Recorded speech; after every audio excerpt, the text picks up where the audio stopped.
Alright, all you video gamers and wrestling fans out there, welcome back to the Indy Radio Arcade. And for the first time since WrestleMania 36, we are here with you with another classic edition of the 8-bit pay-per-view. And the pay-per-view we have up on the plate for you folks is none other than NXT Takeover 30 from Full Sail University in Orlando, Florida. Unfortunately, it did not take place in the Thunderdome, and we've gotten our notes wrong for it, because they decided to go home for NXT for this said pay-per-view. And with a good choice, because this pay-per-view would kick off with the kickoff show match, which would see none other than Breezango and the team of Legado del Fantasma going up against Oni Lorcan and Danny Burch in a triple threat match for the number one contendership for the NXT Tag Team Championship. And during this match, the team of Legado del Fantasma would try to bring back Lucha Libre to a more respectable way by not only seeing Raul Mendoza turning to the outside of the ring with a nasty corkscrew dive to the outside to everybody, then you would even see Hawkin Wild pulling off a nasty Spanish fly into a 450 splash for near fall. But ultimately, after chaos would erupt during this match, Tyler Breeze would take advantage during this said contest and pull off a beautiful supermodel kick to the face of Oni Lorcan for them to win the number one contendership for the Tag Team Championship via pinfall. And looking good while doing so too. And I'm pretty sure one of them tried to pull off Blue Steel before the end of the pre-show. I could be wrong. But besides that, folks, NXT 30 would officially kick off with Finn Balor going one-on-one against Timothy Thatcher.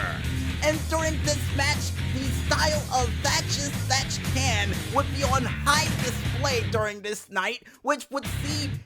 Thatcher pulling off not only a half Boston Crab, a Kimura lock, a double arm trap cattle mutilation like suplex that tried to take out Finn Balor, and you would even see Thatcher pulling off a bow and arrow lock that Finn Balor would counter with a pinfall for near fall. But ultimately, this match will come to an emphatic end when a Prince would decide to kick things into high gear and not only pull off his John Woo drop kick, disgusting stomp to the chest, and even the modified version of his Bloody Sunday, leading directly into a coup de grace and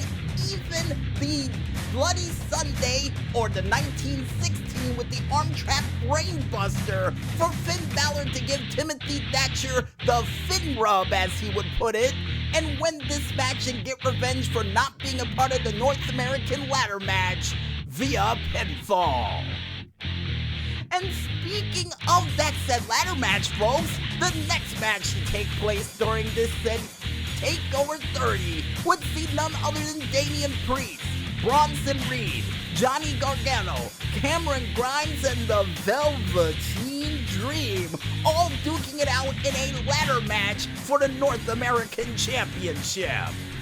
And during this match, action was crazy, action was wild, and not to mention would even see the Poison Pixie Candice LeRae getting involved, just like we mentioned on Music Village. And how would that problem be solved? Well, Bronson Reed will go off the top of the ladder almost like Shawn Michaels circa WrestleMania 10 and would decide to do a big boy splash with Candice LeRae on his back and take out Johnny Gargano.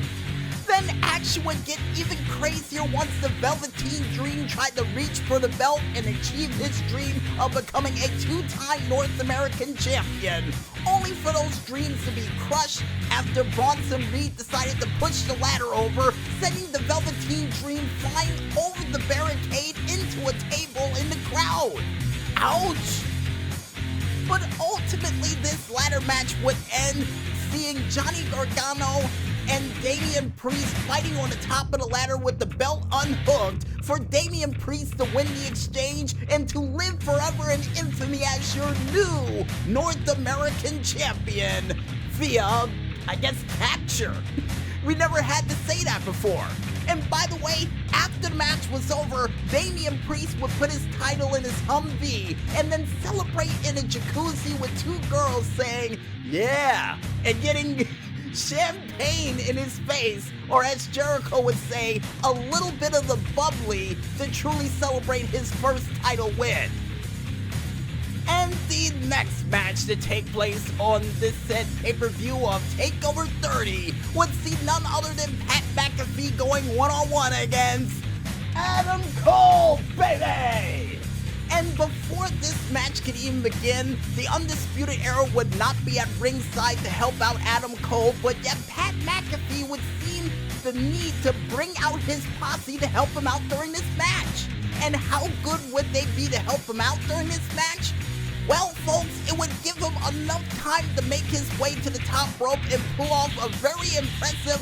swanton-like splash on everybody on the outside of the ring, including the Undisputed Era, who tried to even the odds, only for Pat McAfee to pull off that amazing move. But his amazing moves wouldn't stop there, folks, because next thing you know, Pat McAfee would pull off a jumping drop kick for a near fall, and would even be able to counter Adam Cole on the top rope with a moonsault leading directly into a superplex from upstairs for Pat McAfee still to get a near fall. And Adam Cole, after being shocked and amazed during this match and even kicked in the Adam Coles, you would then see Pat McAfee go for his punt kick, still for a near fall on Adam Cole. But once Adam Cole got over the shock to his system of all those cool moves Pat McAfee learned, he would then retaliate with a Uchi-Gorochi for a near fall, and would even super kick Pat McAfee out of mid-flight, and then bring this night to an emphatic end with a good old-fashioned Sunrise, taking out Pat McAfee and shutting him up once and for all via pinfall. And that, ladies and gentlemen, is undisputed. And the next match to take place on NXT TakeOver 30 would see the Queen of the Sky, Io Shirai, going one-on-one against the captain of Team Kick, none other than Dakota Kai for the NXT Women's Championship. And during this match, you would even see Dakota Kai using Raquel Gonzalez to try to get the upper hand on Io Shirai during this match, besides Io Shirai pulling off a plethora of crazy kicks during this contest, and even seeing Raquel Gonzalez getting involved with a disgusting powerbomb in the center of the ring, and still would lead to a near fall. And by the way, I almost forgot to mention, referee would get kicked out of his shoes by Dakota Kai with a boot wash in the corner.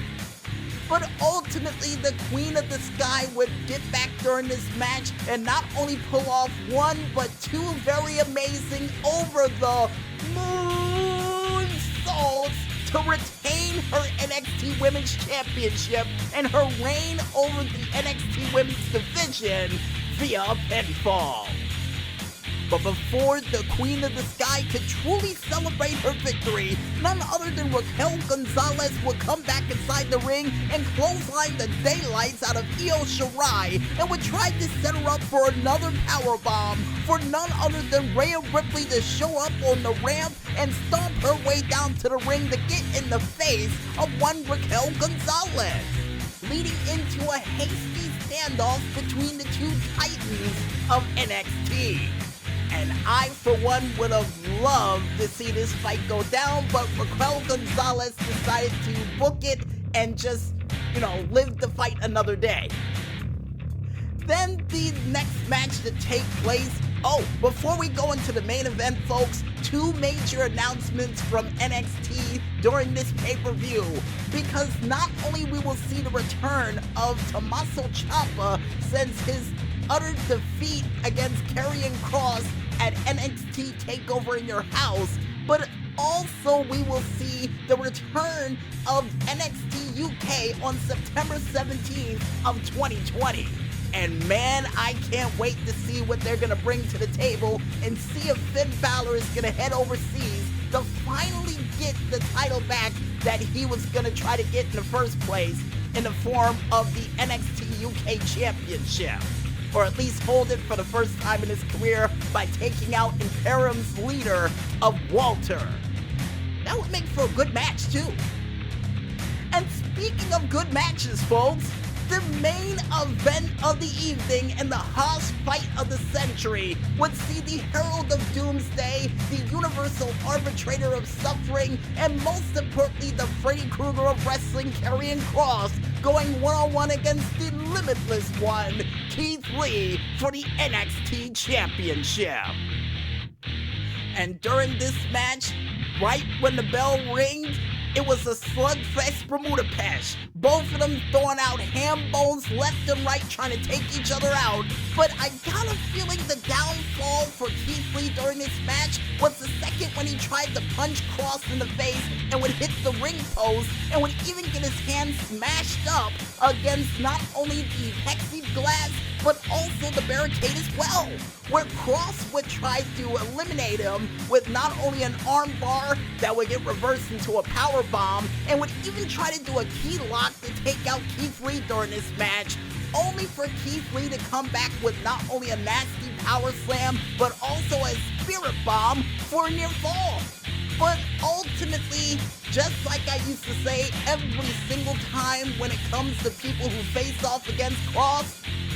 everybody eventually ends up paying the toll, because not only he would suffer a Doomsday Saito, but then you would see Keith Lee suffering from the Kross jacket chokeout, only for Keith Lee to fight out, and for him to go to the top rope to try to take out Kross, only for him to suffer a second rope, or a Brett's rope, to quote OSW Review, Doomsday Saito, for Kross to go home your new NXT champion via pinfall. And bringing Doomsday to the world of NXT with a whole bunch of fire and pyrotechnics behind him, as none other than Scarlett would bang on the chest of Kross to celebrate his championship win. And if we're keeping record at home, folks, I do believe this is one of the quickest uprisings to a championship we've seen since Kurt Angle. Now, on a little bit of the bad news front, and I hate to be the bearer of bad news for Kross, but it appears that he suffered a separated shoulder after the match was all said and done, and apparently it's not sure if he's going to be able to defend the championship, but fingers crossed, no pun intended, he will be able to defend that championship and dive bomb anybody on their heads who tries to come after him to take it. And with that said, folks, we might as well head back into this music, and when we return, we'll be back with more of the Indie Radio Arcade right after a word from our sponsor. So don't run out of quarters just yet, folks, and stay tuned.